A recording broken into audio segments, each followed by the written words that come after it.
And then we get to the strange and mysterious tools, stone tools and artifacts that I started collecting. For some reason, when I first arrived here in this place from Johannesburg 11 years ago now, I don't know why I was attracted to certain things, because they didn't make any sense geologically or archaeologically, but I started collecting these weird stones, and thank God for that, because right now those are turning out to be the most valuable and crucial pieces of evidence for this vanished civilization and what was going on there.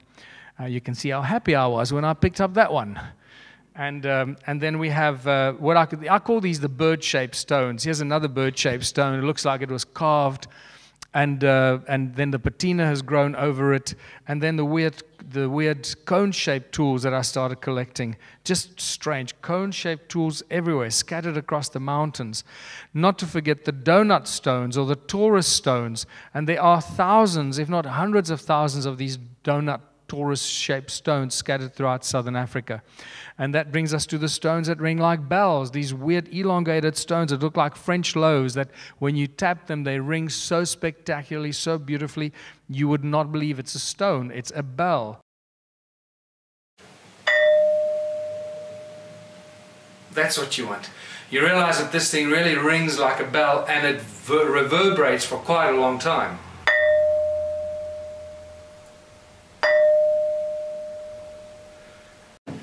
The Stone Age club.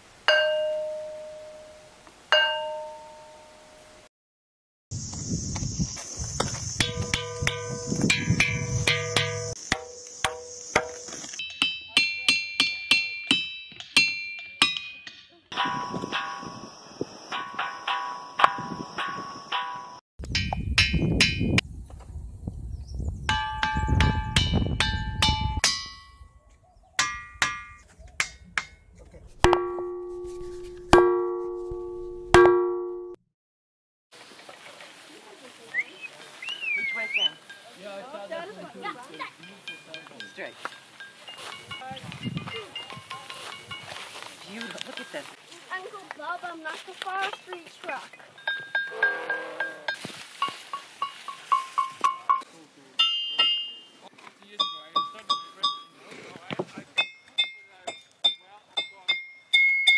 Well, there's a good one.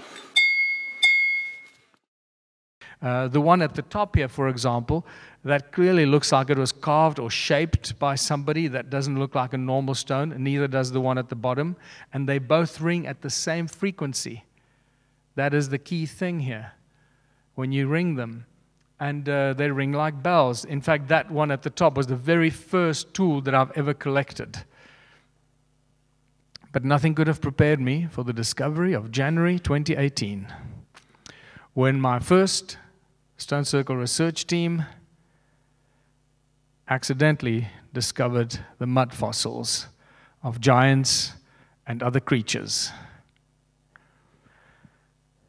And it was like cognitive dissonance have just suddenly vanished. So once I was blind, now I could see. It's incredible. And we were walking up the mountain with this team. This was in January. And this stone here, that stone there, was lying right beneath my feet. So I picked it up, and once again, I just shook my head, and I went, why are these stones these weird shapes? What's going on with all these weird shapes, man? And I put the stone down on the wall, one of the walls, and I walked up the mountain, and I said, by the time I come down, I'm going to figure out what this is. And I did. As I was coming down, I suddenly started remembering all the stuff I was seeing in my research into mud fossils. And when I looked at that stone again, I picked it up, I went, oh my goodness, this is a rib. And everything changed. And there you can see a collection of many of the fossils. Here we have a shoulder blade. We got one rib here. There's another beautiful elongated rib. And there are just all kinds of body parts that completely and utterly metamorphosize. Now, here is one of the best examples. There's a heart. You can clearly see the aorta, where the aorta goes at the top. You see the coronary artery crossing the heart. This is about 3 times the size of a human heart.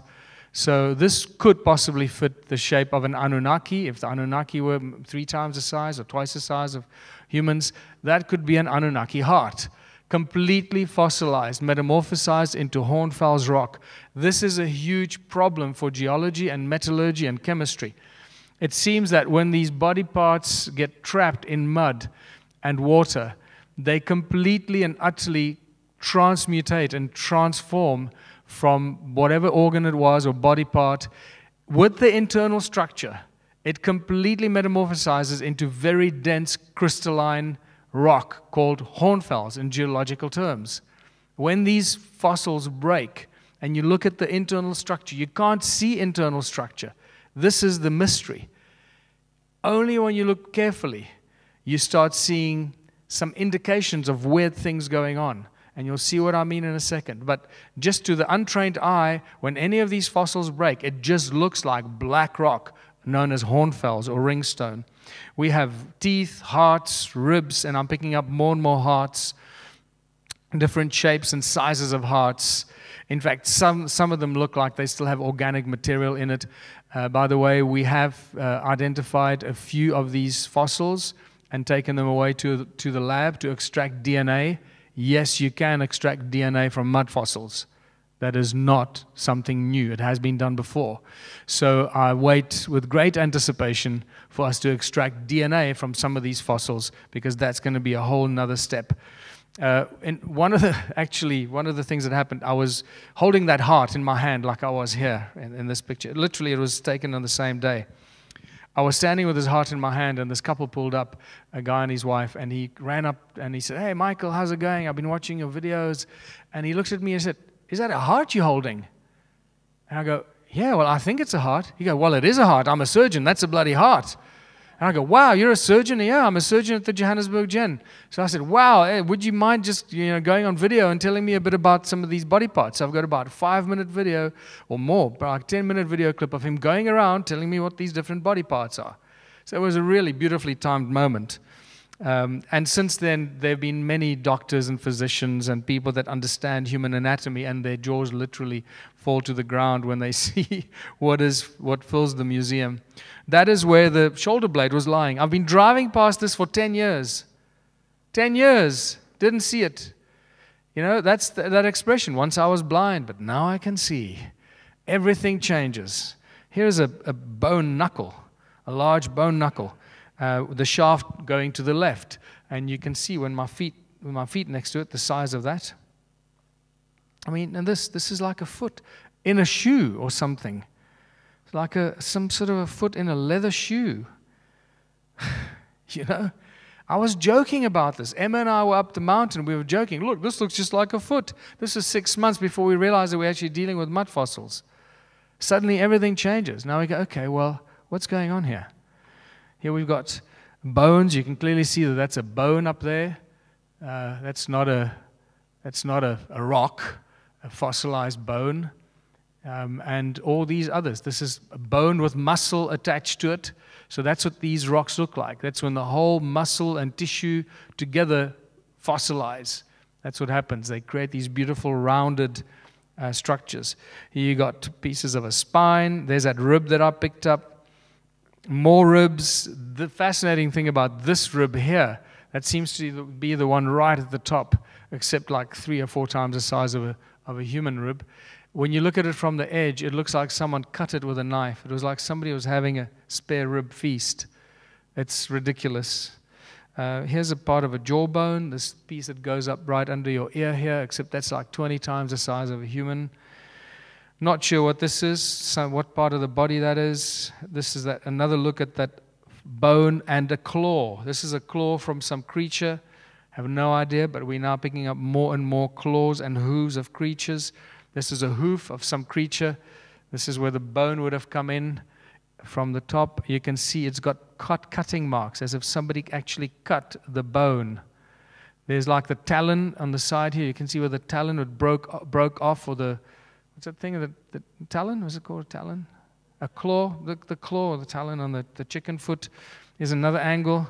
From the top, you can see the saw marks. Somebody was sawing that bone off. And the phalluses. Here's a giant phallus. This is just insane.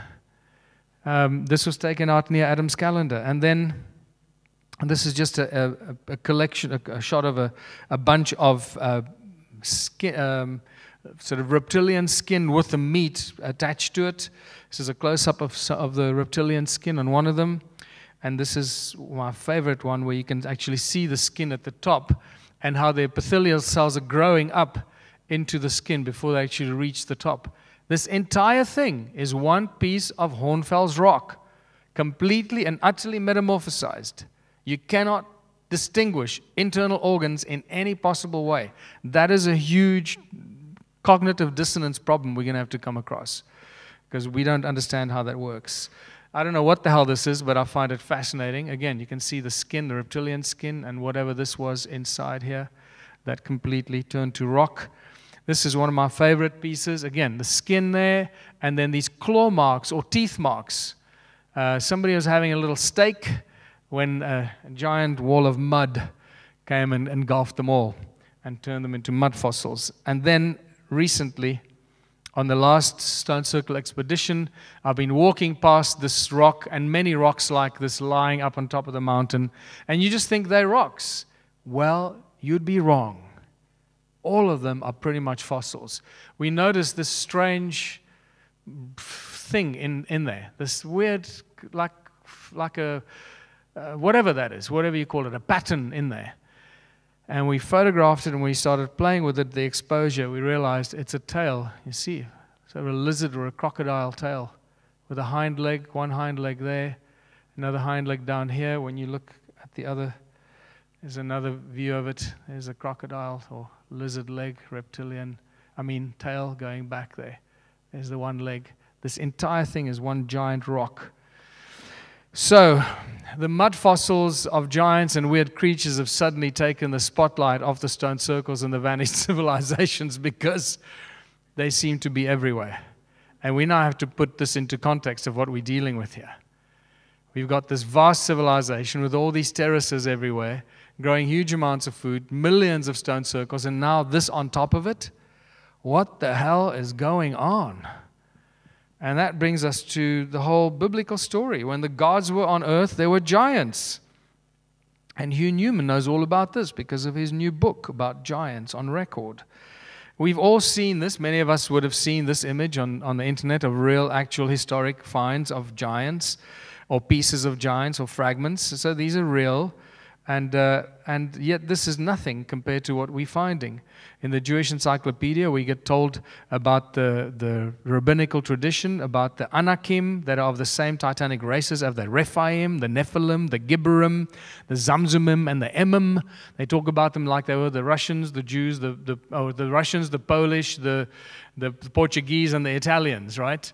And like they knew who they were. Well, we have no idea who they were. The Zamzumim and the Emim, wow. In South Africa, we have the Boskop Skull that's about 20% larger than the human skull. And then we have this bone fragment that's actually crystallized already at the Wits Museum, Wits University in Johannesburg. That's where I graduated from, by the way, in 1983. And there's the size. It's about at least twice this. Oops. Sorry. It's at least twice the size of a human leg bone, a human joint there. Look at that compared to that. When you see it in real life, it's a lot more impressive. And then you start seeing footprints like this that has become far more interesting, but nothing like the giant footprint close to my house, about 2 hours drive from where I live, and this is probably about 7 times as large as a human. It's interesting that Klaus Dona actually found the nose bone, the heel bone, and a skull fragment in Ecuador of a giant that was about 10 meters tall, or between 7 and 10 meters tall. And what is even more interesting, that the skeleton of that giant in Ecuador is actually in the Ecuador Museum. It's on display for everyone to see.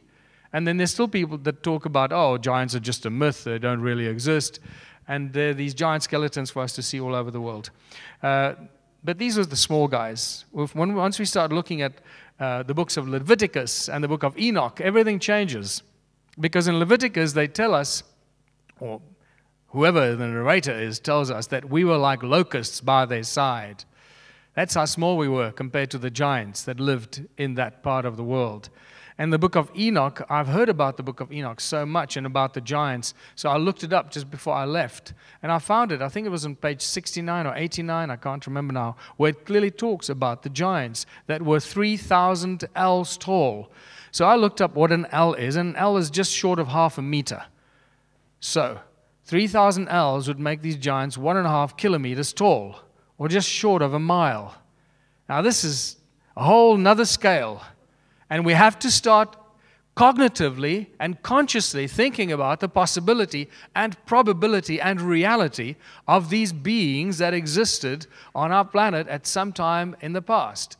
Stop shoving it aside and ignoring it, because history and oral tradition keeps talking about it. And even now in the stone circles, you can't get away from it. Suddenly it's all about the bloody giants. You know, I didn't want to talk about the giants, but I'm forced to talk about the giants. You know, I want to talk about stone circles. And we're picking up pieces of bloody giants everywhere. You know, these are not stones. These are fossils, people. Stones don't make these weird shapes. Body parts, anatomy makes these weird shapes, and not just of humans, of weird creatures that we have no idea what they look like. We don't know how many hearts they had. We don't know if they had blood. We don't know if they were cold-blooded or hot-blooded, if they had exoskeletons or inner skeletons. We're just speculating. We're just finding these parts, trying to figure out what the hell is going on. Just to remind you again of that knuckle, which is quite large, but nothing compared to this one. Look at this. I mean, this is the size of a Volkswagen Beetle. That's where the shaft came out and was cut off. Would have gone out to the right here. And in fact, from this angle, I've just noticed, I think yesterday when I was editing this, when you look at this angle, it looks like it's got that reptilian skin there on top as well. Stuff gets weirder and weirder. And this is just a close-up of where the shaft was cut off. You can see that the metamorphosized rock there is completely different because of the bone marrow and the blood and whatever was in that part of the bone when it was cut off. Whoever cut that off or broke it off or severed it off somehow. And then obviously we have the heart, the aorta.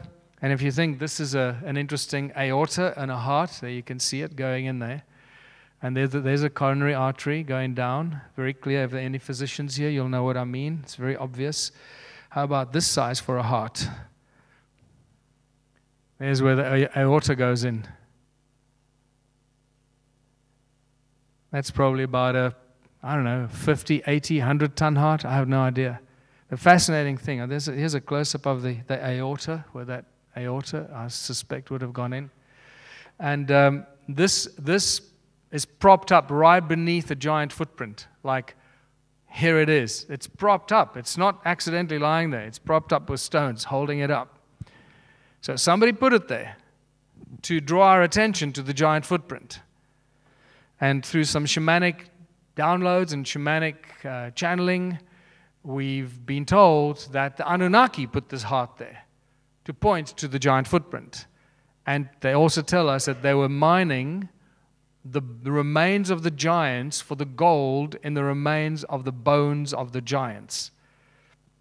That has now got to do with monoatomic gold in our blood, monoatomic gold in our bodies, and when we die, that monoatomic gold becomes diatomic gold and it sinks to the bottom.